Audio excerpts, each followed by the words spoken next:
11 আর যিনি আসমান থেকে পরিমিতভাবে পানি বর্ষণ করেন অতপর আমি তা দ্বারা মৃত জনপদকে সঞ্জীবিত করি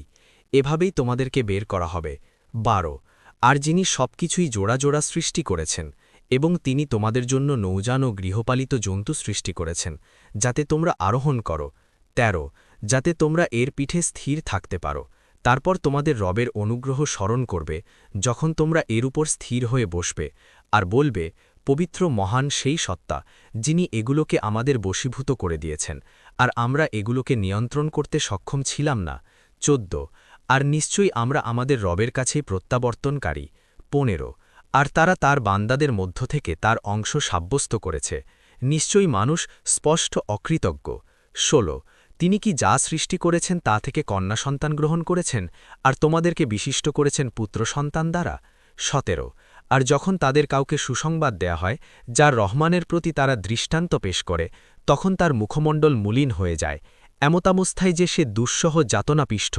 18 আর যে অলঙ্কারে লালিত পালিত হয় এবং বিতর্ককালে সুস্পষ্ট বক্তব্য প্রদানে অক্ষম 19